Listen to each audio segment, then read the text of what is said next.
இது என்னப்பா லாஜிக்கு, அது எப்படி எல்லார் வீட்லயும் டிவிக்கு இருக்கும் அப்படின்னு நீங்க கேட்டீங்கன்னா, ஒரு சின்ன சாம்பிளுக்கு ஒரு சின்ன டெஸ்ட் ஒன்று பண்ணி பாருங்களேன். நம்ம சிஎம் சார் இருக்காங்கல்ல, ஸ்டாலின் சார்,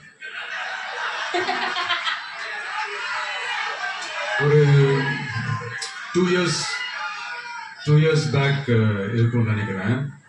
ஒரு மேடையில் பேசும்போது சொன்னாங்க, இந்த மாதிரி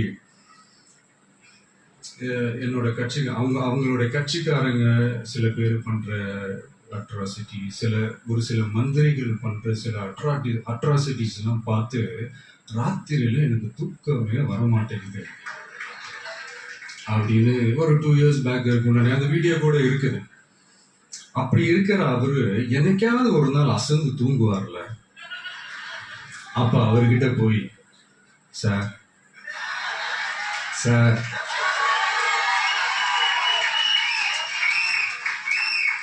எந்த சின்னத்துக்கு சார் ஓட்டு போடுவீங்க அப்படின்னு கேட்டு பாருங்க. விசில் சின்னத்துக்குதா?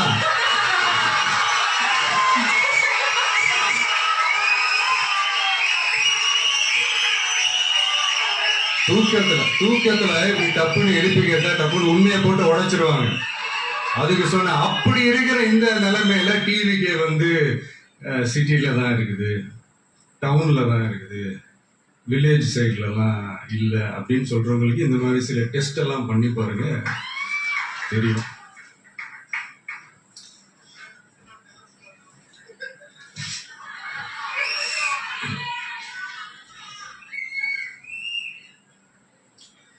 விசில் சின்னம் போகாத ஊரே இல்லை. விசில் சின்னம் எங்கெல்லாம் இருக்குதோ அங்கெல்லாம் டிவிக்கே இருக்குதுன்னு அர்த்தம். என்னுடைய அம்மா, அக்கா, தங்கைகள், அண்ணன், தம்பிகள் டிவிக்கு ஓட்டு போடுறத யாராலையும் தடுக்க முடியும்.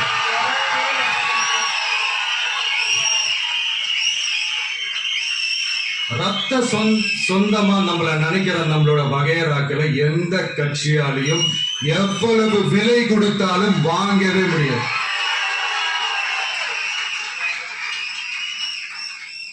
நான் ஓவர் கான்பிடன்ஸ்ல பேசுறேன் அப்படின்னு நினைக்காதீங்க. இதுதான் கள நிலவரம், கள யதார்த்தமும் இதுதான். தீய சக்தியை வீழ்த்துறதுக்கு தூய சக்தியான நம்மளால மட்டும்தான் முடியும். இந்த 2026 சட்டமன்ற தேர்தலில் டிவிக்கே தான் மக்களோட ஒரே ஆப்ஷன்.